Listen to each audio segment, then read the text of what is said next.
മാനസികമായി എന്ത് ദുഃഖം നിങ്ങൾക്കുണ്ടെങ്കിലും, ശാരീരികമായി നിങ്ങൾക്ക് എന്ത് പ്രയാസം ഉണ്ടെങ്കിലും, എന്തെല്ലാം വിഷമങ്ങളും ദുഃഖങ്ങളും നിങ്ങൾക്കുണ്ടെങ്കിലും അത് മാറാൻ, അതിനൊരു പരിഹാരമായി നമ്മുടെ മഹാരഥന്മാരായ പൂർവസൂരികളായ മഹത്തുക്കൾ നമ്മുടെ മുന്നിൽ കാണിച്ചു തന്നത് ഭക്ഷണം കൊടുക്കലാണ്. ഭക്ഷണം കൊടുക്കലാണ്.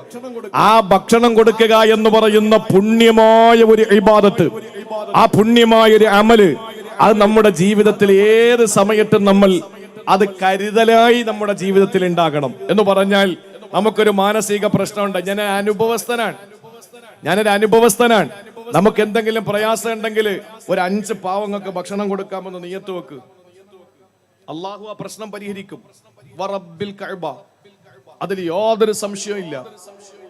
എന്ത് പ്രയാസമുണ്ടെങ്കിലും, എന്ത് വിഷമമുണ്ടെങ്കിലും നമ്മുടെ ജീവിതത്തിൽ ഒരു 5 പാവങ്ങൾക്ക് ഞാൻ ഭക്ഷണം കൊടുക്കാൻ നമുക്ക് ചെലവാകുന്നത് 500 രൂപ മാത്രമാണ്. പക്ഷേ നമ്മുടെ പ്രശ്നങ്ങൾക്ക് അല്ലാഹു അത് പരിഹാരമാക്കി തരും. അല്ലാഹു നമ്മുടെ പ്രശ്നങ്ങൾക്ക് അതൊരു പരിഹാരമാക്കി തരും. അതുകൊണ്ട് സഹോദരങ്ങളെ, നമ്മുടെ ജീവിതത്തിൽ ഉടനീളം അല്ലാഹു റബ്ബുൽ ഇസ്സത്ത് നമ്മളോട് പറഞ്ഞതാണ്, ഒരിക്കലും നിങ്ങളുടെ ജീവിതത്തിൽ നിങ്ങൾ അമലുകളിൽ ഏറ്റവും ശ്രേഷ്ഠമായ ഭക്ഷണം നൽകുക എന്ന ആ പുണ്യമായ അമല് നിങ്ങൾ കൈവിടാൻ പാടില്ല. ആ അമല് നിങ്ങളുടെ ജീവിതത്തിന്റെ ഭാഗമാക്കി മാറ്റണം. എന്നാ നിങ്ങൾക്ക് അല്ലാഹു തരുന്നത് നിർഭയത്വത്തോടുകൂടി സ്വർഗപ്രവേശനമാണ്. അതുകൊണ്ടാണ് ആയിഷ ബീവിയോട് റസൂലുള്ള പറഞ്ഞത്, ഒരു കീറ് കാരക്ക കൊണ്ടെങ്കിൽ നീ നരകത്തെ സൂക്ഷിക്കണേ ആയിഷ. ഒരു കീറ് കാരക്ക കൊണ്ടെങ്കിൽ നീ നരകത്തെ സൂക്ഷിക്കണം. അള്ളാഹുവിന്റെ സുഖലോലുപ സ്വർഗത്തിലേക്ക് പോകാൻ, അതും നിർഭയത്വത്തോടെ സ്വർഗത്തിലേക്ക് കടന്നു പോകാൻ റസൂലുള്ളാഹി നമ്മുടെ മുന്നിലേക്ക് വെച്ച ഡിമാൻഡ്. അല്ലാഹുവിന്റെ റസൂൽ പറയുന്നു, നിങ്ങൾ ഭക്ഷണം കൊടുക്കുക എന്ന 3 വിഭാഗം ആളുകളുണ്ട്. ആ 3 വിഭാഗം ആളുകളോട് അല്ലാഹു നാളെ പരലോകത്ത് സംസാരിക്കുകയില്ലത്രേ. 3 കൂട്ടം ആളുകൾ. ആ ഹതഭാഗ്യരിൽ നമ്മളെ അല്ലാഹു പെടുത്താതിരിക്കട്ടെ. ആ ഹതഭാഗ്യരിൽ അല്ലാഹു നമ്മളെ പെടുത്താതിരിക്കട്ടെ. അല്ലാഹു 3 കൂട്ടരോട് സംസാരിക്കുകയില്ല. വലാ യൻളുറു ഇലൈഹിം യൗമൽ ഖിയാമ. ആഖിറത്തിൽ പടച്ചതമ്പുരാനെ ഖിയാമത്തിന്റെ നാളില് അല്ലാഹു നമ്മളെ നോക്കുക പോലുമില്ല. എത്ര അവഗണനയാണ് പടച്ചവനിൽ നിന്നുണ്ടാവുക. അല്ലാഹു എത്രത്തോളം നമ്മളെ അവഗണിക്കുകയാണ്.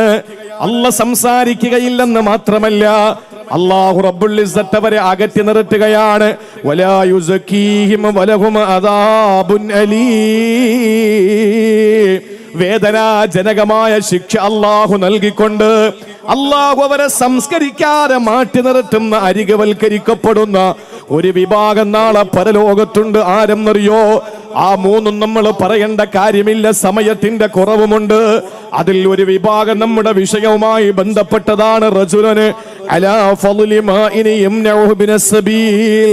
അല്ലാഹുവിന്റെ റസൂല് പറയുന്നു, കുറച്ച് വെള്ളമുണ്ട് കൈവശം, പക്ഷേ ഒരു വഴിയാത്രക്കാരൻ വന്നു. കുറച്ച് ഭക്ഷണം നമ്മുടെ കയ്യിലുണ്ട്, ഒരു വഴിയാത്രക്കാരൻ വന്നു. നമ്മളൊരു ട്രെയിൻ യാത്രയിലാണ്, അല്ലെങ്കിൽ മറ്റേതെങ്കിലും ഒരു യാത്രയിലാണ്.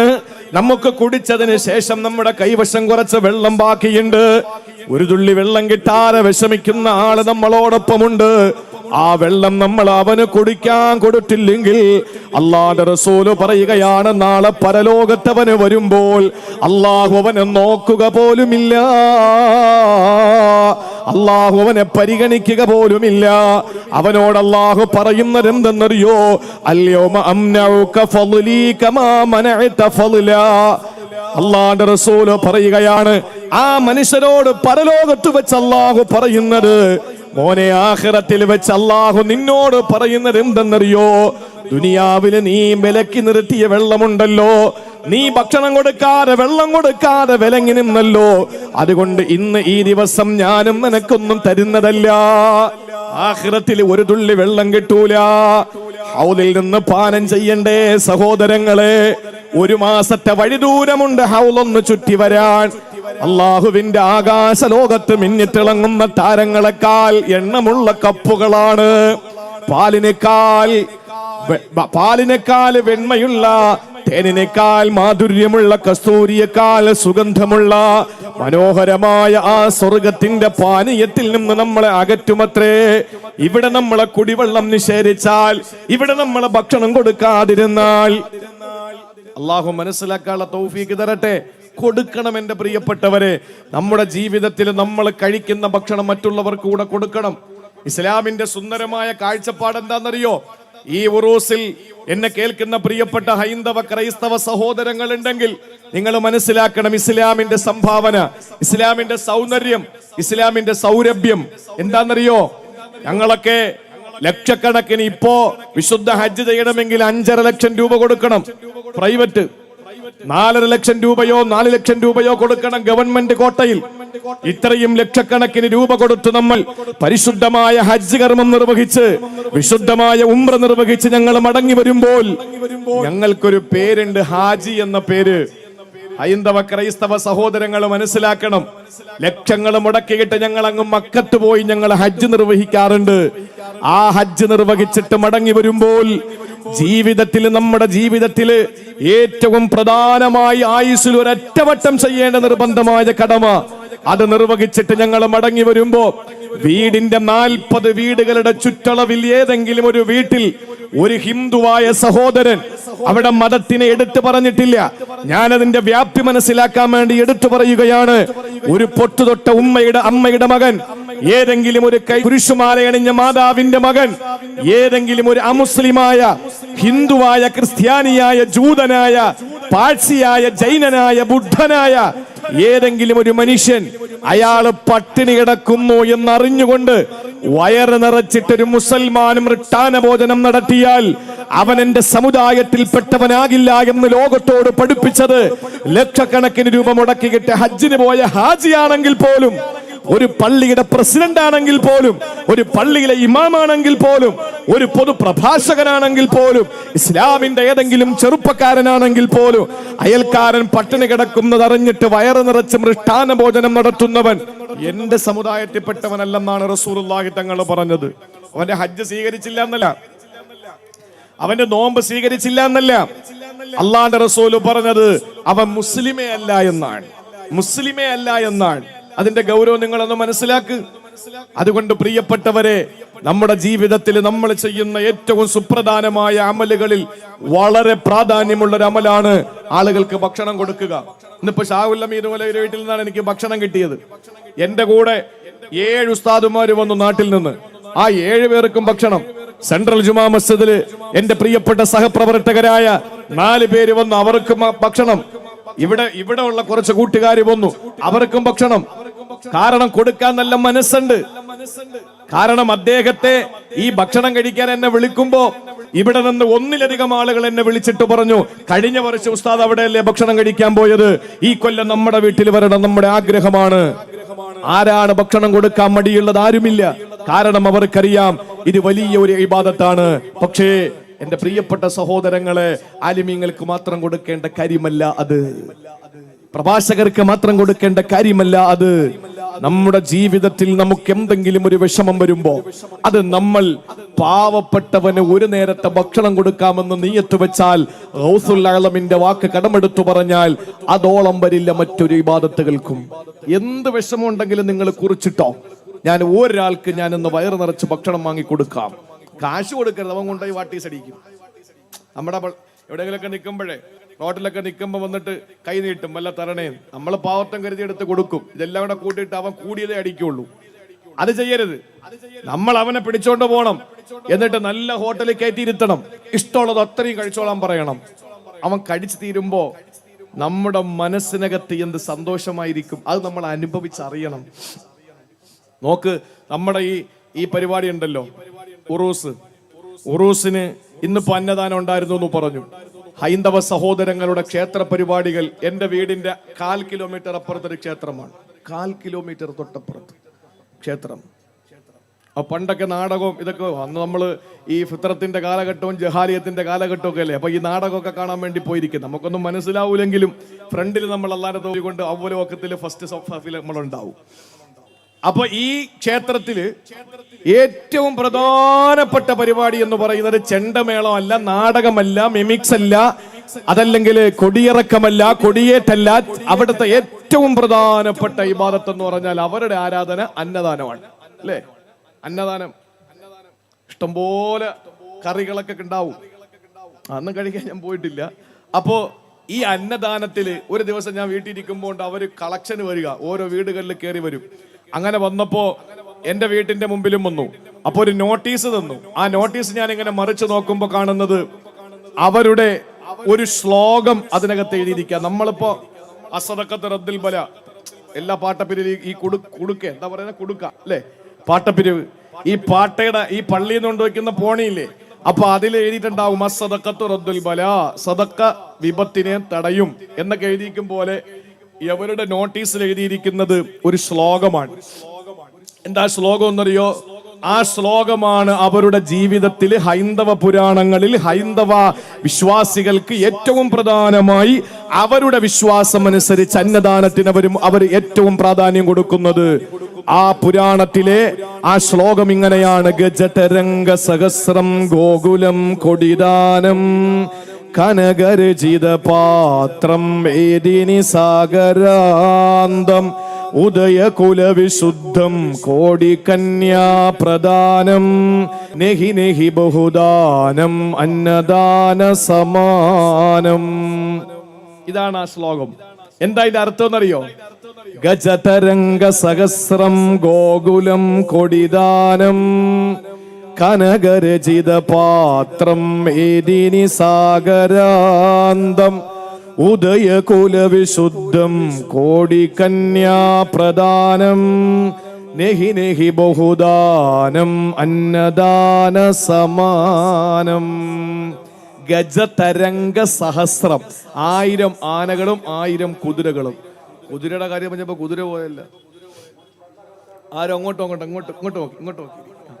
1000 ആനകളും 1000 കുതിരകളും.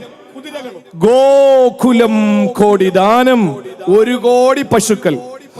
അപ്പൊ 1000 ആന, 1000 കുതിര, 1 കോടി പശുക്കൾ. എണ്ണി എത്ര ഉണ്ടെന്ന് നോക്ക്.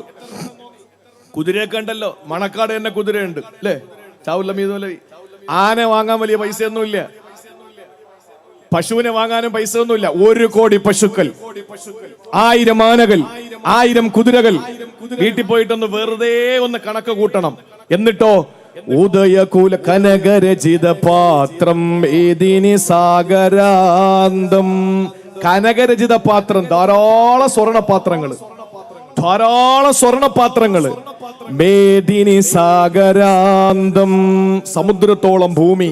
ഭീമാപ്പള്ളിയുടെ ഈ മണലുകൾ കാണിച്ചു കൊടുത്തിട്ട്, ഈ വസ്തു കാണിച്ചു കൊടുത്തിട്ട് ഇത്ര ഏക്കർ എന്ന് പറയാ, കടല് കാണിച്ചു കൊടുത്തിട്ട് ഇതിൽ നിന്നൊരു 1 ഏക്കർ എടുത്തോളം പറഞ്ഞാൽ എങ്ങനെയിട്ട് അളക്കാന്? അപ്പൊ സമുദ്രത്തോളം ഭൂമി എന്ന് പറഞ്ഞാൽ കണക്കില്ലാത്ത ഭൂമി. കനകരചിത പാത്രം, ഒരുപാട് സ്വർണപാത്രങ്ങൾ. ഇത് കൂടാതെയോ ഉദയകുലവിശുദ്ധം കോടികന്യാ പ്രദാനം നെഹി നെഹി ബഹുദാനം അന്നദാന സമാനം. ഉദയകുല വിശുദ്ധം കോടികന്യാ പ്രദാനം, ആരും കണ്ടിട്ടില്ലാത്ത തൊട്ടിട്ടില്ലാത്ത 1 കോടി പെണ്ണുങ്ങൾ. അങ്ങനെ നമ്മുടെ കൂട്ടത്തിലുണ്ടെങ്കിൽ അവരാരാ?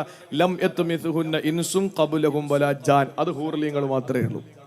അപ്പൊ 1 കോടി പെണ്ണുങ്ങൾ, ആരും അവരെ തൊട്ടിട്ടില്ല, അതൊക്കെ തൊടാതെ അവർക്ക് നോക്കാം. പക്ഷെ ആരെ കണ്ടിട്ടില്ല എന്ന് പറയുമ്പോ അവർ ഉന്നത കുല ജാതരാണ്. ഉദയകുല വിശുദ്ധം കോടികന്യാ പ്രദാനം, കുലങ്ങളിൽ ജീവിക്കുന്ന 1 കോടി പെണ്ണുങ്ങൾ, 1 കോടി പശു, 1 കോടി പെണ്ണുങ്ങൾ, സമുദ്രത്തോളം ഭൂമി, ധാരാളം സ്വർണപാത്രം, 1000 ആനകൾ, 1000 കുതിരകൾ. ഇത് ഇത്രയും കൂടി ഒരാൾക്ക് കൊടുക്കുക. എന്നാൽ ഹൈന്ദവ പുരാണങ്ങൾ പറയുന്നു നെഹി നെഹി ബഹുദാനം അന്നദാന സമാനം.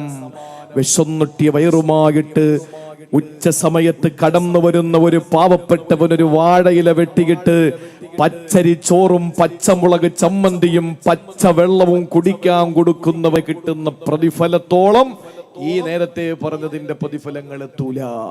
ഇതാണ് ഹൈന്ദവ പുരാണങ്ങളിൽ ഉള്ളത്. ഇത്രയും മഹത്വം ഉണ്ട് അവർക്ക്. വിശുദ്ധ ഇസ്ലാം എന്താ പറഞ്ഞത്?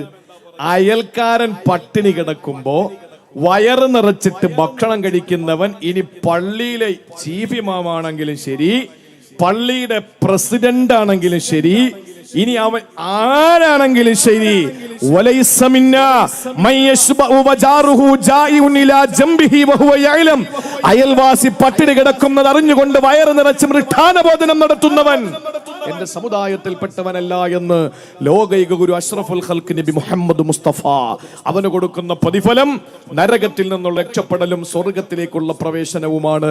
മാത്രവുമല്ല, 3 കൂട്ടർ ആളുകളെ അള്ളാഹ് അടുപ്പിക്കുകയോ അല്ലാഹു തആല നോക്കുകയോ അവരോട് കരുണ ചൊരിയുകയോ അവർക്ക് ഏതെങ്കിലും രീതിയിൽ രക്ഷപ്പെടുത്താനുള്ള മാർഗങ്ങൾ സൃഷ്ടിക്കുകയോ ചെയ്യാതെ അല്ലാഹു തആല പിന്നാമ്പുറങ്ങളിലേക്ക് മാറ്റിയിടപ്പെടുന്ന 3 വിഭാഗങ്ങളിൽ ഒന്ന്, കയ്യിൽ മതിയായ ഭക്ഷണവും വെള്ളവും ഇരിക്കുമ്പോൾ പാവപ്പെട്ട ഏതെങ്കിലും ഒരു സഹോദരനെ നിഷേധിക്കുന്നവനാണ് എന്ന് പറയുമ്പോ, സഹോദരിമാരെ കേട്ടോളെ, ആരെങ്കിലും അപ്പുറത്തെ വീട്ടിൽ നിന്ന് വെള്ളം എടുക്കാൻ വരുമ്പോ ഓടിച്ചെന്നിട്ട് ടാപ്പ് കൂട്ടിക്കളയുക, എന്നിട്ട് പറയാ മോട്ടർ 3 ആഴ്ച കൊണ്ട് കംപ്ലൈന്റാ. അള്ളാഹു കംപ്ലൈന്റ് ആക്കി തരും, അത് മോട്ടർ ആയിരിക്കൂല. നിന്റെ ജീവിതത്തിൽ ഒരിക്കൽ പോലും നിനക്ക് സ്വർഗത്തിന്റെ 7 അയൽപ്പക്കത്തെത്താനുള്ള സ്വാതന്ത്ര്യമാണ് അള്ളാഹു നിഷേധിക്കുക. അതുകൊണ്ട് കുടിവെള്ളവും ഭക്ഷണവും നിഷേധിക്കരുത്. ഇത് ഇസ്ലാമിന്റെ സന്ദേശമാണ്. അള്ളാഹുവിന്റെ കഠിനമായ ശിക്ഷ നമുക്ക് വരും. നരകത്തിലെങ്ങാനും വലിച്ചെറിഞ്ഞാൽ അത് ഇവിടെ നിന്ന് മരണക്കിണറിൽ നിന്ന് വീഴും പോലെ ആയിരിക്കൂല. മരണക്കിണറിൽ നിന്ന് വീഴും പോലെ ആയിരിക്കൂല. എന്റെ പ്രിയപ്പെട്ട സഹോദരങ്ങളെ, നമ്മൾ നരകത്തിലേക്ക് വീഴുന്ന വീഴ്ചയെ പറ്റിയിട്ട് വിശുദ്ധ ഖുർആനില് അള്ളാഹു പറയുന്ന പല സ്ഥലങ്ങളിൽ ഒരു സ്ഥലത്തെ മാത്രം നമ്മളൊന്ന് പരിശോധിച്ചാൽ മതി, നമുക്ക് സങ്കടത്തോടു കൂടിയിട്ടല്ലാതെ കേൾക്കാൻ പറ്റില്ല. അള്ളാഹു പറയുകയാണ്, ഖുദൂ ഫഗുല്ലൂഹു സുമ്മൽ ജഹീമ സല്ലൂ ثم في سلسلة ذرعها 70 ذراعا فاسلكوه إنه كان لا يؤمن بالله العظيم ولا يحض على طعام المسكين. അല്ലാഹുവിന്റെ വിശുദ്ധ ഖുർആൻ സൂറത്തുൽ ഹാഖയിൽ അല്ലാഹു പറയുകയാ, ഖുദൂഹു, അവനെ പിടിക്കടാ. അല്ലാഹുവിന്റെ കൽപ്പനയാണ് മലായിക്കത്തുകളോട്. ഏത് മലായിക്കത്തുകളാ? അലൈഹാ മലായിക്കത്തുൻ ഗിലാലുൻ ശിദാദ്. മല്ലന്മാരാണ്, കഠിനഹൃദയരാണ്, ചിരിക്കാത്തവരാണ്, കരുണയില്ലാത്തവരാ, യാതൊരു മനസാക്ഷിയും ഇല്ലാത്തവരാ. അങ്ങനെയുള്ള കഠിനഹൃദയരായ ചിരിക്കാത്ത മലായിക്കത്തുകളോട്, നരകത്തിന്റെ പാറാവുകാരായ ആ മലക്കുകളോട് അല്ലാഹുവിന്റെ കൽപ്പനയാണ്, ഖുദൂ, അവനെ പിടിക്കടാ. ഫഗുല്ലൂ സുമ്മൽ ജഹീമ സല്ലൂ, അവനെ പിടിച്ചു കെട്ടടാ. എന്നിട്ട് സുമ്മൽ ജഹീമ സല്ലൂ, നരകത്തിലേക്ക് വലിച്ചെറിയടാ. സുമ്മ ഫീ സിൽസിലത്തിൻ ദർഉഹാ 70 ദിറാൻ ഫസ്ലുകൂ, എന്നിട്ട് 70,000 ചങ്ങലകൾ കൊണ്ട് വലിച്ചു വരുന്ന ആ മുഴങ്ങളുണ്ടല്ലോ, ആ 70,000 മുഴമുള്ള ചങ്ങലയിൽ ബന്ധിച്ചു കൊണ്ടുവരുന്ന നരകത്തിലേക്ക് വലിച്ചെറിയുക. അവനോട് അല്ലാഹു പറയുന്നു, എന്താണ് കാരണമെന്നറിയോ? അവിടെ നിസ്കാരത്തിന്റെ കാര്യം അല്ല പറഞ്ഞില്ല, അവിടെ നോമ്പിന്റെ കാര്യം അല്ല പറഞ്ഞില്ല, അവനോട് ഹജ്ജിന്റെ കാര്യം ഉംറയുടെ കാര്യം അല്ല പറഞ്ഞില്ല. ഒന്നാമതായിട്ട് അല്ലാഹു പറഞ്ഞത് എന്തെന്നറിയോ? ഇന്നഹു കാന ലാ യുമിനു ബില്ലാഹിൽ അലീം. യജമാനനായ പടച്ചവനോട് നിനക്ക് വിശ്വാസമില്ലായിരുന്നു, അല്ലാഹുവിൽ നിനക്ക് വിശ്വാസമില്ലായിരുന്നല്ലോ. മാത്രമല്ല, വലാ യഹുല്ലു അലാ തുആമിൽ മിസ്കീൻ, പാപങ്ങൾക്ക് ഭക്ഷണം കൊടുക്കാൻ നീ പ്രേരിപ്പിക്കാത്തവനല്ലേ. ആളുകൾ വിഷം നൊട്ടിയ വയറുമായി വരുമ്പോൾ ആരെങ്കിലും ഭക്ഷണം കൊടുക്കുമ്പോൾ തടഞ്ഞു നിർത്തിയവനല്ലേ നീ. എന്നിട്ട് അല്ലാഹു പറയുകയാണ്, ഫലൈസ ലഹുൽ യൗമ ഹനാഹുനാ ഹമീ, ഈ നരകത്തിൽ, ഈ പരലോകത്തില് ഇന്ന് നിനക്കൊരു ഉറ്റവരോ ഉടയവരോ കൂട്ടുകാരോ ജാമ്യക്കാരോ വക്കീലുമാരോ വരില്ല.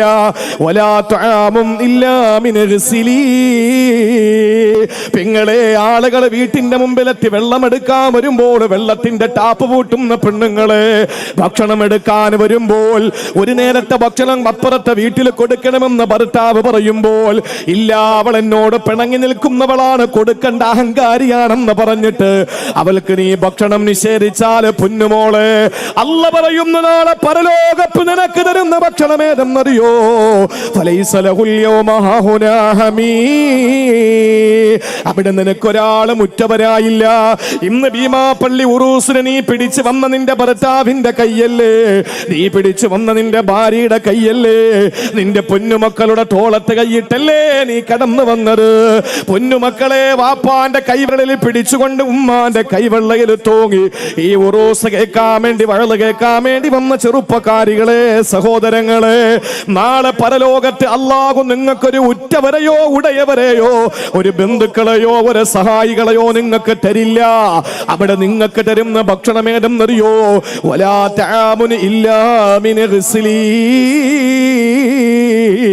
ആളുകളുണ്ടല്ലോ ജീവിതത്തില് പാപങ്ങൾ ചെയ്ത് അല്ലാഹു റബ്ബുൽ ഇസ്സത്തിനോട് നന്ദികേട് കാണിച്ച അധികാരികളായ നന്ദികെട്ട കൗമുണ്ടല്ലോ, അവര് നരകത്തിൽ കിടന്ന് വിയർക്കുമ്പോൾ അവരുടെ ശരീരത്തിന്റെ ശരീരത്തിന്റെ ചോര, ശരീരത്തിന്റെ രക്തമൊലിച്ചങ്ങുമ്പോൾ, അവരുടെ ചോര ചാരിട്ടൊഴുകുമ്പോൾ, അവരുടെ ചലം പൊട്ടി ഒഴുകുമ്പോൾ, അവരുടെ വിയർപ്പുകൾ ഒഴുകി വരുമ്പോൾ അതാണ് നിങ്ങൾക്ക് കുടിക്കാൻ തരുന്നതെന്ന് അള്ളാന്റെ പരിശുദ്ധ ഖുർആൻ. ലാ യഅകുലുഹു ഇല്ലൽ ഖാതിഊൻ. പാപം ചെയ്യുന്നവരല്ലാതെ അതൊന്നും കുടിക്കാറില്ല. പക്ഷെ നീ കുടിക്കേണ്ടി വരും മോനെ. അതെന്താ നീ ദുനിയാവിൽ ചെയ്ത തെറ്റ്? വലാ യഹുല്ലു അലാ തുആമിൽ മിസ്കീൻ. ആളുകൾക്ക് ഭക്ഷണം കൊടുക്കാൻ നീ പ്രേരിപ്പിച്ചില്ല. ആളുകൾക്ക് ഭക്ഷണം കൊടുക്കാൻ നീ പ്രേരിപ്പിച്ചില്ല. ഞാൻ ഏറ്റവും ഈ വിഷയത്തിൽ എന്റെ പ്രിയപ്പെട്ട സഹോദരങ്ങളോട് ഏറ്റവും പ്രധാനമായി ഞാനൊരു കാര്യം പറയാം. ഏറ്റവും പ്രധാനമായി നമ്മളൊക്കെ പറയാറുണ്ട്, ഉസ്താദേ വീട്ടില് ഭക്ഷണമില്ല പിന്നെങ്ങനെയാണ് പുറത്തു കൊടുക്കുക? നമ്മുടെ ന്യായം അതാണ്. നമ്മുടെ വീട്ടിൽ തന്നെ കഴിക്കാൻ ഭക്ഷണമില്ല, പിന്നെങ്ങനെയാണ് നമ്മൾ പുറത്തു കൊടുക്കുക? നമ്മൾ ആരെയാ മാതൃകയാക്കുക? കോടിക്കണക്കിന് കോടിക്കണക്കിന് സമ്പാദ്യത്തിന്റെ സന്തോഷത്തിന്റെ രീതിയിൽ ജീവിച്ച് രാജകീയ പ്രൗഢിയിൽ ജീവിച്ച ഏതെങ്കിലും ഒരു നേതാവിന്റെ അനുയായികളാണോ നമ്മൾ? കിടക്കുന്ന കിടപ്പിൽ നിന്ന് തലയെടുക്കുമ്പോ ആ സമയത്ത് പനയോലയുടെ അടയാളപ്പന്റെ മുതുകത്ത് വളരെ കൃത്യമായി കാണത്തക്ക നിലയിൽ മണൽ വിരിച്ച മദീനത്തുൻ നബവിയുടെ അകത്തളങ്ങളിൽ നിന്ന് എഴുന്നേൽക്കുമ്പോ തന്റെ റിസാലത്തിന്റെ ശരീരത്ത് പൂമേനിയില് ജിബ്രീലിനെ കെട്ടിപ്പിടിച്ച് പടച്ചതമ്പുരാന്റെ സബിതത്തിലേക്ക് പോയ ആ പുണ്യമായ ശരീരത്ത് പുരണ്ടിരിക്കുന്ന മണ്ണ്, ആ മണ്ണ് ശരീരത്തിൽ നിന്ന് മാറ്റിയിട്ട് പ്രിയപ്പെട്ട സഹാബാക്കൾ അള്ളാഹുവിന്റെ റസൂലിന് വിരിപ്പ് കൊടുക്കാമെന്ന് പറയുമ്പോ വേണ്ട എന്ന് പറഞ്ഞിട്ട് മണ്ണിന്റെ സന്തതിയായ താനും മണ്ണോട് ചേരേണ്ടതല്ലേ എന്ന് ചിന്തിച്ച് അള്ളാഹുവിന്റെ ഹബീബായ നബി മുഹമ്മദ് മുസ്തഫ ഏറ്റവും ലാളിത്യത്തിന്റെ ജീവിതം നയിച്ചു. ചില ആളുകളൊക്കെ ചിന്തിക്കും, ഇതൊക്കെ പറയുന്ന ആള് വരുന്ന വണ്ടി നിങ്ങൾ കണ്ടിട്ടുണ്ടോ? ഈ പറയുന്ന ആള് അതാണ് ഇപ്പോഴത്തെ ട്രെൻഡ്. പള്ളി ഇച്ചിരി പെയിന്റ് അടിക്കാൻ പറയുമ്പോ ഓ ഉമർ തങ്ങളുടെ കാലത്തെ പള്ളിയൊക്കെ കാണണമായിരുന്നു പറയണ കേട്ട യവനെ ഉസ്മാൻ തങ്ങളുടെ കാലം, അബൂബക്കർ തങ്ങളുടെ കാലം മുതൽ അവിടെ ഉണ്ടായിരുന്നെന്നാ തോന്നുന്നത്. പള്ളി ഒന്ന് പെയിന്റ് അടിക്കുമ്പോൾ പറയുന്നത് എന്താണ്? ഈ ഉമർ തങ്ങളുടെ കാലഘട്ടത്തിൽ അങ്ങനെ ഒന്നും പെയിന്റ് അടിക്കില്ലായിരുന്നു. പക്ഷെ ഈ പറയുന്നവന്റെ വീട് ജോ ബൈഡന്റെ വൈറ്റ് ഹൗസ് ആണോ എന്ന് തോന്നിപ്പിക്കുന്ന നിലയിൽ മനോഹരമായ വീടുകളും കൊട്ടാരങ്ങളും നിർമ്മിച്ചിട്ട് അവന്റെ മഹല്ലത്ത് പള്ളിയിൽ കുറച്ച് കുമ്മായം തേക്കുന്നതിനെതിരെ ശക്തമായിട്ട് നിലകൊള്ളുന്ന ആളുകളുണ്ട്. ചില ആളുകൾ പറയുന്നത് എങ്ങനെ? പഴയ പള്ളിയിൽ ഞാൻ സെൻട്രൽ ജുമാ മസ്ജിദിലേക്കും പറഞ്ഞു ജുമയ്ക്ക്, ആളുകൾ പറയാറുണ്ട്, എന്തിനാ പള്ളി ഇങ്ങനെ മോടി പിടിപ്പിക്കുന്നത്? എന്തിനാ പള്ളി ഇങ്ങനെ മനോഹരമാക്കുന്നത്? എന്തിനാ പള്ളിയിൽ AC വെക്കുന്നത്? ശരിയാണ്, കേരളത്തിലെ എല്ലാ പള്ളിയിലും, കേരളത്തിലെ ആകെ AC പള്ളി എന്ന് പറയുന്ന ഒരേ ഒരു പള്ളിയാ. എവിടെയാ AC പള്ളി? AC പള്ളി എന്ന് പറഞ്ഞാൽ ആലപ്പുഴയിൽ ആറാട്ടുപുഴയാണ് AC പള്ളി ഉള്ളത്. അവിടെ കേരളത്തിൽ ആദ്യമായി AC പള്ളി വന്നു. അന്ന് മുതൽ ആ പള്ളിയുടെ പേര് AC പള്ളി എന്നാ. പക്ഷെ ഇന്ന് ആ പള്ളിയിൽ AC ഇല്ല, ബാക്കി എല്ലായിടത്തും AC ഉണ്ട്. AC പള്ളി വെക്കുമ്പോ അല്ലെങ്കിൽ അവിടെ ഒന്ന് പെയിന്റ് അടിക്കുമ്പോ അവിടെ അല്ലെങ്കിൽ മറ്റ് ഏതെങ്കിലും രീതിയിൽ ഒന്ന് മിനുക്ക് പണികൾ ചെയ്യുമ്പോ പറയും എന്തിനാ ഇതൊക്കെ? എന്നാൽ ഉമർ തങ്ങളുടെയും ഉസ്മാൻ തങ്ങളുടെയും അലിയാർ തങ്ങളുടെയും സിദ്ദീഖ് തങ്ങളുടെയും കഥ പറഞ്ഞിട്ട് ആ കാലഘട്ടത്തിലെ പള്ളി ഇങ്ങനെ അല്ലല്ലോ എന്ന് പറയുന്നവരോട് ചോദിക്കുന്നത്, അബൂബക്കർ സിദ്ദീഖിന്റെയും ഉമർ തങ്ങളുടെയും ഉസ്മാൻ തങ്ങളുടെയും വീട് നിങ്ങളുടെ വീട് പോലെ ആയിരുന്നോ? അല്ല, ആ വീട് നിങ്ങൾ മാറ്റം വരുത്തി. പിന്നെന്താ പള്ളി അങ്ങനെ ഇട്ടിരിക്കുക? നമ്മുടെ പള്ളിയൊക്കെ മനോഹരമാക്കണം, ഏറ്റവും നല്ല മനോഹരമാക്കി പള്ളികൾ മാറ്റണം. പള്ളിക്കകത്ത് കയറുമ്പോ റാഹത്താകണം. അല്ലാതെ അവിടെ പോകുമ്പോ പല്ലിട്ടിട്ട് അവിടെ കിടക്കുന്നു, ഇവിടെ വരുമ്പോൾ എലിക്കാഷ്ടം കിടക്കുന്നു, അങ്ങനെയല്ല. പള്ളി കയറുമ്പോ റാഹത്താകണം, സന്തോഷം. കയറുമ്പോ നമുക്ക് പുറത്തിറങ്ങാൻ തോന്നരുത്. വിശ്വാസി എന്ന് പറഞ്ഞാൽ പള്ളിയിൽ കയറുമ്പോ വിശ്വാസിയുടെ പ്രത്യേകത കടലിൽ കിടക്കുന്ന മത്സ്യത്തെ പോലെ എന്നാണ്. എന്ന് പറഞ്ഞാൽ പുറത്തു വരാൻ കൊതിക്കൂല, പുറത്തേക്ക് വരാൻ ആഗ്രഹിക്കൂല. ഒരു മുനാഫിക്കാണ് പള്ളിയിൽ കയറുന്നതെങ്കിൽ നമ്മൾ ആരാണെന്ന് നമ്മൾ തന്നെ ചിന്തിച്ചാൽ മതി. നമ്മൾ പള്ളിയിൽ കയറുമ്പോഴെന്താണ്? കടലിൽ കിടക്കുന്ന മത്സ്യത്തെ പോലെയാണോ? അതല്ല. അള്ളാന്റെ റസൂല് പറഞ്ഞതുപോലെ കപട വിശ്വാസികളാണെങ്കിൽ കൂട്ടിലടയ്ക്കപ്പെട്ട കിളികളെ പോലെയാണ്. കൂട്ടിലടയ്ക്കപ്പെട്ട കിളിയുടെ പ്രത്യേകത എന്താ? തുറന്നു വിടാൻ ആ മനസ്സിങ്ങനെ വെമ്പൽ കൊള്ളും. നമുക്കങ്ങനെയല്ലേ? ദുആ അല്പം നീണ്ടുപോയ ഇതൊന്ന് ഒടുക്കത്തെ ദുആ ആയിപ്പോയി, ഖുത്ബോന്ന് നീണ്ടുപോയാൽ ഭയങ്കര പ്രശ്നമായി പോയി. ഇതൊക്കെയാണ് നമ്മുടെ സ്വഭാവം. അള്ളാഹു മനസ്സിലാക്കാനുള്ള തൗഫീക്ക് തരട്ടെ. അതുകൊണ്ട് പ്രിയപ്പെട്ട സഹോദരങ്ങളെ, സഹോദരിമാരെ, നമ്മുടെ ജീവിതത്തിലെ ഏറ്റവും പ്രധാനമായി നമ്മൾ മനസ്സിലാക്കേണ്ടത് നമ്മൾ കഴിച്ചില്ലെങ്കിലും നമ്മൾ കൊടുക്കണം പുറത്തുള്ളവർക്ക്. ഞാനൊരു ചെറിയ സംഭവം കൂടി പറയാം, അപ്പോഴേക്കും ഇൻഷാ അല്ലാഹ് 2 മണിയാവും. ഞാൻ ആദ്യമായിട്ടാണ് ഇങ്ങനെ ഈ സമയത്ത് പ്രസംഗിക്കുന്നത്. നമുക്ക് ഭീമാപ്പള്ളിയെ സംബന്ധിച്ചിടത്തോളം ഇതൊരു പുത്തരിയല്ല, പക്ഷെ സമാപനത്തിന് ഞാൻ ആദ്യമായിട്ടാണ്. ഞാൻ യഥാർത്ഥത്തില് ഈ ബഹുമാനപ്പെട്ട സംഘാടകര്, പ്രസിഡന്റും അതുപോലെ ഹക്കീം സാഹിബൊക്കെ വിളിക്കുമ്പോൾ ഡേറ്റ് കൊടുക്കാൻ ഉണ്ടായിരുന്നില്ല. തങ്ങളാണ് പ്രസംഗിക്കേണ്ടത്. തങ്ങള് ഈ അനുഗ്രഹീതമായ വേദിയിൽ നമ്മോടുള്ള സ്നേഹത്തിന്റെ പേരിൽ നിങ്ങൾ കൊടുക്കണം. ഞാൻ ചോദിച്ചു, തങ്ങൾ വരുവോ? ഞാൻ വരാം ഇൻഷാ അല്ലാഹ്. നിങ്ങൾ വരുമെങ്കിൽ ഇൻഷാ അല്ലാഹ് ഞാൻ പ്രസംഗിക്കാം എന്ന് പറഞ്ഞു. നമുക്കറിയാം, ആദരവായ പ്രവാചകൻ സല്ലല്ലാഹു അലൈഹി വസല്ലമ തങ്ങളുടെ പ്രിയപ്പെട്ട പൗത്രന്മാരാണ്. ഒരിക്കൽ പ്രവാചകൻ സല്ലല്ലാഹു അലൈഹി വസല്ലമ തങ്ങളും പ്രിയപ്പെട്ട സഹാബാക്കളും അലി റളിയല്ലാഹു അൻഹുവിന്റെയും ഫാത്തിമ ബീവി റളിയല്ലാഹു അൻഹയുടെയും വീട്ടിലേക്ക് കടന്നു വരുമ്പോ ഹസൻ ഹുസൈൻ റളിയല്ലാഹു അൻഹും അവർ രണ്ടുപേരും പനിച്ച് വിറച്ച് കിടക്കുന്നതായിട്ട് കാണാൻ കഴിഞ്ഞു. മഹാനായ അലി റളിയല്ലാഹു അൻഹുവിനോട് സഹാബാക്കളിൽ ചില പ്രമുഖരായ സഹാബാക്കൾ പറഞ്ഞു, നിങ്ങൾക്ക് ഈ പ്രിയപ്പെട്ട പൊന്നുമക്കളുടെ രോഗശാന്തിക്ക് വേണ്ടി, ശമനത്തിന് വേണ്ടി ഒരു 3 ദിവസത്തെ നോമ്പ് നിങ്ങൾക്ക് പിടിച്ചൂടെ എന്ന് ചോദിക്കുകയാണ്.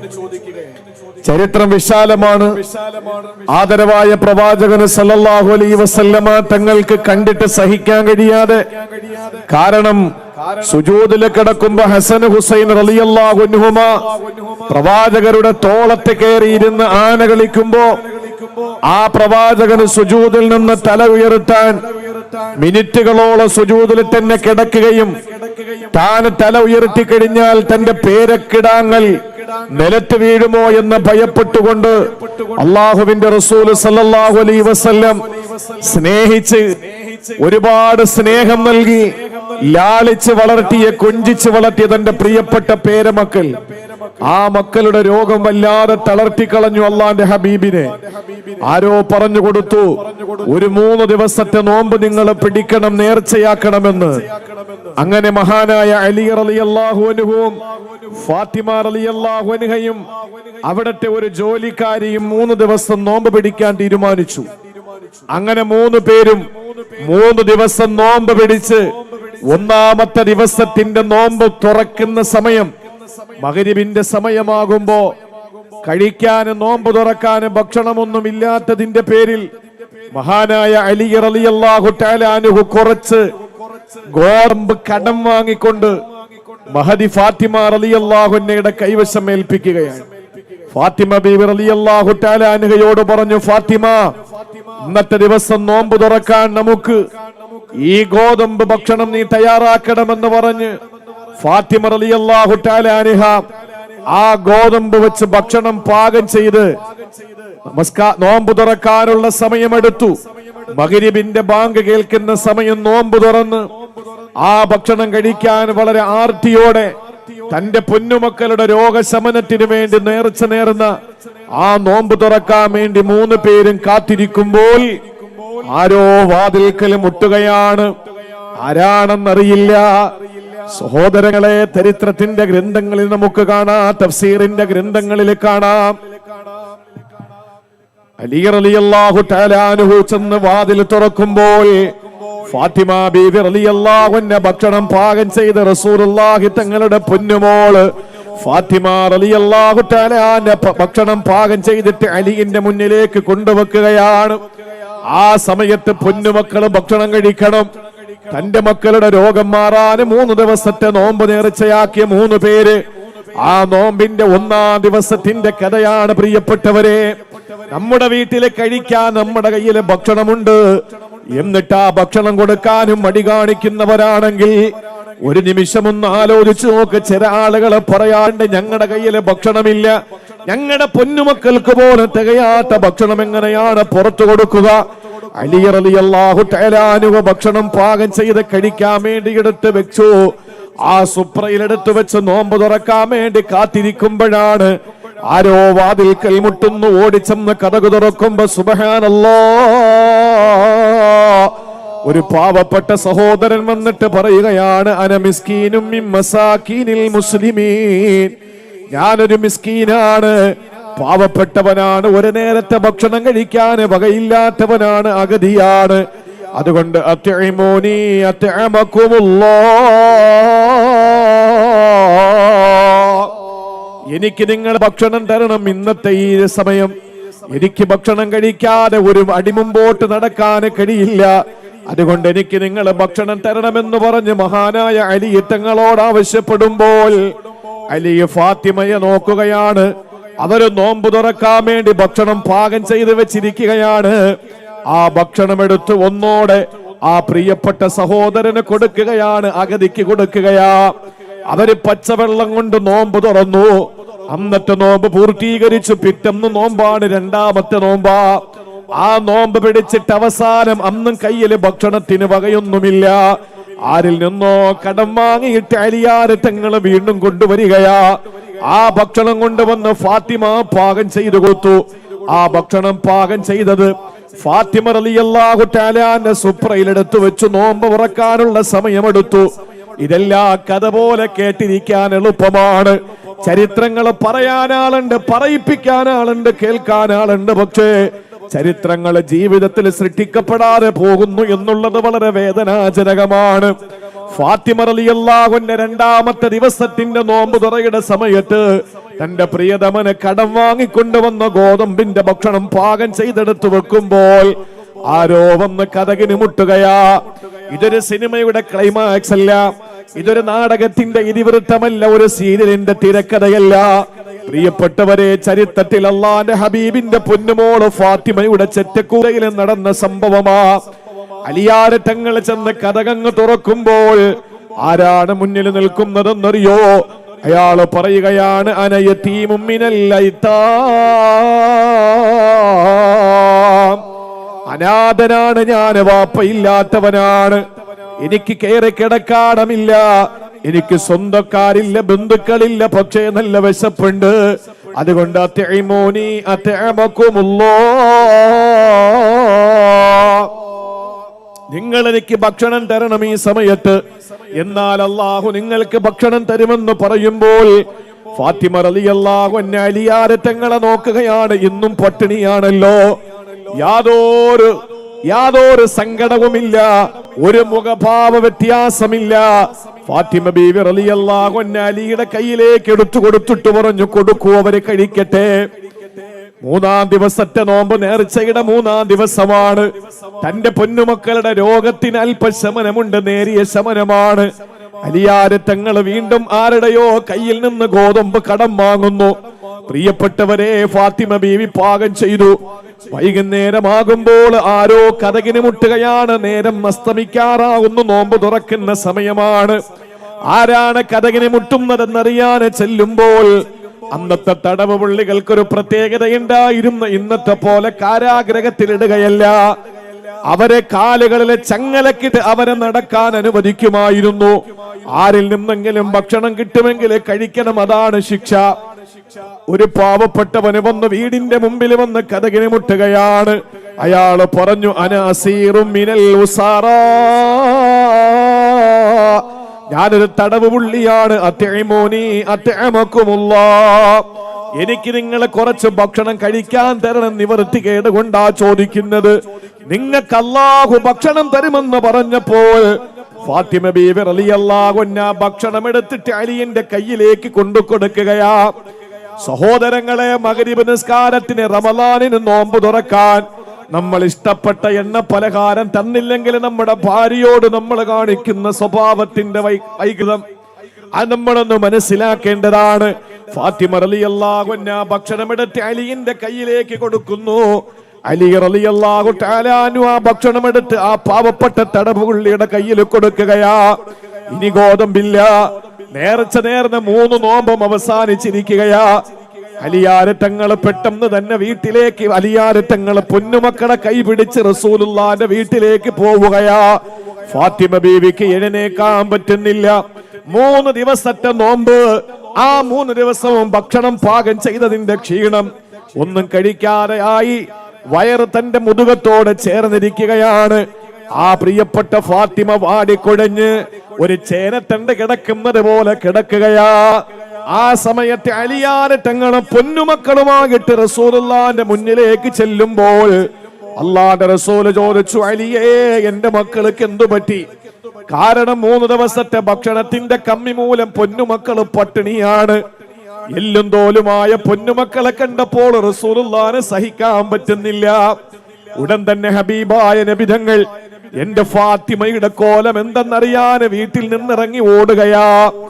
ഓടുന്നു ഒരു ബാപ്പയുടെ പിതൃ സ്നേഹത്തിന്റെ ആ ഒരു ഹൃദയത്തിന്റെ തുടിപ്പിന്റെ വേദനയുടെ ഒരു പ്രതീകമായി അള്ളാന്റെ ഹബീബ് ഓടി ഫാത്തിമയെ കാണാൻ പോകുമ്പോൾ ഫാത്തിമ അതാ വാടി കുഴഞ്ഞു കിടക്കുകയാണ്. ഫാത്തിമ റളിയല്ലാഹു അൻഹയ്ക്ക് സംസാരിക്കാൻ വയ്യ. അള്ളാന്റെ റസൂലിന്റെ നയനങ്ങള് സജലങ്ങളായി കണ്ണുനിൽ നിന്ന് കണ്ണുനീർത്തുള്ളികള് ചാലിട്ടൊഴുകി. ചോരയാണോ കണ്ണുനീരാണോ വരുന്നതെന്നറിയാത്ത അവസ്ഥയിൽ അള്ളാന്റെ ഹബീബ് സല്ലല്ലാഹു അലൈഹി വസല്ലമയുടെ കണ്ണുകൾ നിറഞ്ഞപ്പോൾ അതാ ജിബ്രീൽ അലൈഹിസ്സലാം വാനലോകത്ത് നിന്നിറങ്ങി വരികയാ. വിണ്ണിൽ നിന്ന് മണ്ണിലേക്ക് ഇറങ്ങി വന്നു. ജിബ്രീൽ അലൈഹിസ്സലാം കണ്ണുനീര് തുടച്ചുകൊണ്ട് പറയുന്നു, നബിയെ സങ്കടപ്പെടരുത്, നബിയെ വിഷമിക്കരുത്. ഇന്ന് ഈ വീട്ടിൽ നടന്ന കാര്യത്തെ പറ്റി അള്ളാഹു ആയത്തിറക്കിയിരിക്കുകയാ. എന്താണ് അള്ളാഹു ആയത്തിറക്കിയതെന്നറിയോ? വയുത്ഇമൂന ത്വആമ അലാ ഹുബ്ബിഹി മിസ്കീനൻ വയതീമൻ വഅസീറാ. അല്ലാഹ് പറയുകയാണ്, യുത്ഇമൂന ത്വആമ അലാ ഹുബ്ബിഹി, കഴിക്കാൻ സുപ്രയിലെ ഭക്ഷണം എടുത്ത് വെച്ച പ്രിയപ്പെട്ട ഫാത്തിമ, അവിടത്തെ പ്രിയതമനെ അലി റളിയല്ലാഹു അൻഹു, വേലക്കാരിയായിരുന്ന ഖാദിമത്ത്, അവരുടെ പൊന്നുമക്കളായ ഹസൻ ഹുസൈന്, ഈ കുടുംബത്തിന്റെ മുമ്പിലേക്ക് കടന്നു വന്ന ആ പാവപ്പെട്ട മിസ്കീന് ഭക്ഷണം കൊടുത്തത് ഫാത്തിമയല്ലേ നബിയെ?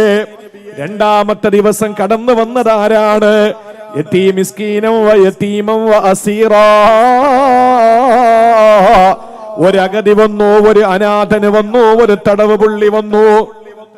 ഈ 3 പേർക്കും ഭക്ഷണം അവരെ കഴിക്കാൻ വേണ്ടി എടുത്തു വെച്ചിരുന്ന ആ നോമ്പ് തുറയുടെ ഭക്ഷണം എടുത്തു കൊടുത്തല്ലോ. പൊന്നാര നബിയെ, അങ്ങ് സങ്കടപ്പെടരുത്, അങ്ങയുടെ പൊന്നുമോളുടെ മുഖം കണ്ടിട്ട് അങ്ങ് തളർന്നു പോകരുത് എന്ന് പറഞ്ഞിട്ട് സൂറത്തുൽ ഇൻസാനിലെ അള്ളാഹുവിന്റെ വിശുദ്ധ ഖുർആനിലെ സൂറത്തുൽ ദഹ്റിലെ ആ ആയത്തുകൾ അള്ളാഹു അവതരിപ്പിച്ചു കൊടുക്കുകയാ. എന്നിട്ട് അള്ളാഹു പറഞ്ഞതെന്തെന്നറിയോ? ഇന്നമാ നുത്ഇമുകും ലിവജ്ഹില്ലാഹ് ലാ നുരീദു മിൻകും ജസാഅൻ വലാ ശുകൂറാ. ആർക്കും കൊടുത്താലും പ്രിയപ്പെട്ടവരെ പ്രത്യുപകാരം ആഗ്രഹിക്കരുത്. ആരിൽ നിന്നും നിങ്ങളൊന്നും കൊതിക്കരുത്. ആരിൽ നിന്നും ഒരു നന്ദി വാക്ക് പോലും നിങ്ങൾ പ്രതീക്ഷിക്കരുത്. അവർക്ക് വേണ്ട രീതിയിൽ ഭക്ഷണം നിങ്ങൾ കൊടുക്കണം. നാളെ നിങ്ങൾ പട്ടിണി കിടക്കുമ്പോ നിങ്ങൾക്ക് തരുമെന്ന് കൊതിക്കരുത്. നിങ്ങൾ ഒരിക്കൽ പോലും അവരിൽ നിന്ന് ഒരു നന്ദി വാക്ക്, ഒരു സ്നേഹത്തോടുകൂടിയുള്ള ഒരു നല്ല വാക്ക് ഇത് പ്രതീക്ഷിക്കാതെ വേണം നിങ്ങൾ കൊടുക്കാൻ. നിങ്ങൾ ഉദ്ദേശിക്കേണ്ടത് എന്തെന്നറിയോ? ഇന്നാ നഖാഫു മിർ റബ്ബിനാ യൗമൻ അബൂസൻ ഖംതരീറാ. നാളെ പരലോകത്ത് മുഖം ചൂളി പോകുന്നൊരു ദിവസമുണ്ട്. ആ മുഖം ചൂളി പോകുന്ന ദിവസത്തിൽ അള്ളാഹു നിങ്ങളെ രക്ഷപ്പെടുത്താൻ വേണ്ടിയിട്ടാ നിങ്ങൾ ഭക്ഷണം കൊടുക്കേണ്ടത്. അങ്ങനെ ഭക്ഷണം കൊടുക്കുന്നവർക്ക് അള്ളാഹുവിന്റെ സമ്മാനം എന്താ? ഫവഖാഹുമുല്ലാഹു ശർറ ദാലികൽ യൗം വലഖാഹും നളറതൻ വസുറൂറാ. അള്ളാഹു കൊടുക്കുന്ന സമ്മാനം എന്തെന്നറിയോ? അവർക്ക് അള്ളാഹു പരലോകത്ത് പ്രസന്നമായ വദനം കൊടുക്കുമെന്ന. ഇന്നെന്റെ പ്രിയപ്പെട്ടവരെ, ഫ്രാൻസ് തോറ്റ് അർജന്റീന ജയിച്ചപ്പോൾ ഫ്രാൻസുകാരുടെ മുഖം വല്ലാതെ മ്ലാനതയുള്ളതായി. അർജന്റീനയുടെ ഫാൻസ് അസോസിയേഷന്റെ മുഖം പ്രസന്നമായി. എന്തിനാണ് ഫ്രാൻസുകാരെ വിഷമിക്കുന്നത്? 4 വർഷം കഴിഞ്ഞാൽ അടുത്ത വീണ്ടും കളി വരികയാണ്, തിരിച്ചു പിടിക്കാം. ഒരു പാർട്ടി പരാജയപ്പെടുമ്പോ അടുത്ത പാർട്ടിക്കാട് മനസ്സിനകത്ത് വല്ലാത്ത പ്രസന്നവദനരാണ്. പരാജയപ്പെട്ടുപോയ പാർട്ടിക്കാട് മുഖത്ത് വല്ലാത്ത മ്ലാനതയാണ്. എന്തിനാണ് നിങ്ങളെ സങ്കടപ്പെടുന്നത്? 5 വർഷം കഴിഞ്ഞാൽ ഭരണം തിരിച്ചു പിടിക്കാം. പക്ഷേ പരലോകം അങ്ങനെയല്ല. അവിടത്തെ അവസ്ഥ അള്ളാഹുവിന്റെ ഖുർആൻ പറയുന്നു, വുജൂഹു യൗമഇദിൻ നാളിറാ ഇലാ റബ്ബിഹാ നാളിറാ വവുജൂഹു യൗമഇദിൻ ബാസിറാ തളുന്നു അൻ യുഫഅല ബിഹാ ഫാഖിറാ. അല്ലാഹ് പറയുകയാണ്, ചില ആളുകളുടെ മുഖം വല്ലാതെ പ്രസന്നമായിരിക്കും ആഖിറത്തിൽ. അള്ളാഹു ആ വിഭാഗത്തിൽ നമ്മളെ പെടുത്തട്ടെ. അന്ന് വലിയ സന്തോഷമാണ്. എന്നാ ചില ആളുകളുടെ മുഖം എന്തെന്നറിയോ? ബാസിറ. അത് വല്ലാത്ത വൈമനസ്യത്തോടെ കരിവാളിപ്പോടെ നിൽക്കുന്ന ചില ആളുകളുണ്ട്. അവർക്ക് ഈ ഭരണം മാറുന്നത് പോലെ തിരിച്ചു വയ്ക്കാൻ കഴിയില്ല. സഹോദരങ്ങളെ, ഫുട്ബോൾ തിരിച്ചെടുക്കും പോലെ തിരിച്ചെടുക്കാൻ കഴിയില്ല. അവര് എന്നേക്കുമായി അവര് നഷ്ടത്തിലാണ്. ആ സമയത്ത് നമ്മുടെ മുഖം പ്രകാശിക്കണോ? ഫവഖാഹുമുല്ലാഹു ശർറ ദാലികൽ യൗം വലഖാഹും നളറതൻ വസുറൂറാ. അവരുടെ മുഖത്ത് പ്രസന്നമായ സുന്ദരമായ വദനമായിരിക്കും. അവര് സുസ്മേര വദനരായ പരലോകത്ത് വിരാജിക്കുമെന്ന് അള്ളാഹുവിന്റെ പരിശുദ്ധമായ ഖുർആനിൽ അല്ലാഹ് പറയുമ്പോൾ, എന്റെ പ്രിയപ്പെട്ട സഹോദരങ്ങളെ, ഞാൻ അവസാനിപ്പിക്കട്ടെ. വിശുദ്ധമായ ഇസ്ലാമിന്റെ പ്രഖ്യാപനം എന്തെന്നറിയോ? ആളുകൾ കാണത്തക്ക നിലയിൽ ഒരു നേരത്തെ ഭക്ഷണം വിളിച്ച് പരസ്യമായി കൊടുത്ത് ജനങ്ങൾ അവഹേളിക്കലല്ല. ആളുകളെ വിളിച്ച് വേദിയിൽ കയറ്റിയിട്ട് ഒരു നേരത്തെ ഭക്ഷണം കൊടുക്കലല്ല. നമ്മളൊരു പൊതുസമൂഹത്തിന്റെ മുമ്പിൽ ജീവിക്കുമ്പോൾ ആളുകൾ പലരും വന്ന് സഹായിക്കുമ്പോൾ ആ സഹായിക്കുന്ന ജനങ്ങളുടെ മുമ്പിൽ വെച്ച് ആളുകൾക്ക് ഭക്ഷണം കൊടുക്കും, അത് ഓക്കെ. പക്ഷേ പ്രിയപ്പെട്ടവരെ, നമ്മളേതെങ്കിലും ഒരു ചെറിയ ഏത്തപ്പഴം വാങ്ങി, നേന്ത്രക്കായ വാങ്ങി പാവപ്പെട്ടവന് തിന്നാൻ കൊടുക്കുമ്പോ വേദിയിൽ വിളിച്ച് കയറ്റിയിട്ടവന് തിന്നാൻ കൊടുത്ത്, അതുപോലെ ഒരു നേരത്തെ ഭക്ഷണത്തിന്റെ ഒരു കിറ്റ് കൊടുക്കുമ്പോ, പരസ്യമായി കൊടുക്കുമ്പോ, അവന്റെ ഭാര്യയ്ക്കൊരു അഭിമാനമുണ്ട്, അവന്റെ പൊന്നുമക്കൾക്കൊരു അഭിമാനമുണ്ട്. ഇതെല്ലാം അക്ഷരപ്പെടുത്തിക്കൊണ്ടാണ് നമ്മൾ ചെയ്യുന്നത്. നമുക്കൊരു മാതൃകയുണ്ട്. ആരെന്നറിയോ? അള്ളാന്റെ ഹബീബ് നബി മുഹമ്മദ് മുസ്തഫ സല്ലല്ലാഹു അലൈഹി വസല്ലമയുടെ പൊന്നുമോള് ഫാത്തിമ. നേരത്തെ ഞാൻ പറഞ്ഞ പനിച്ച് പൊരിഞ്ഞു കിടന്ന ഹസൻ ഹുസൈനിലെ ഹുസൈൻ തങ്ങൾ, ആ ഹുസൈൻ തങ്ങളുടെ പൊന്നുമോന് അലി തങ്ങൾ, അദ്ദേഹത്തിന്റെ പേര് സൈനുൽ ആബിദീൻ എന്നാണ്.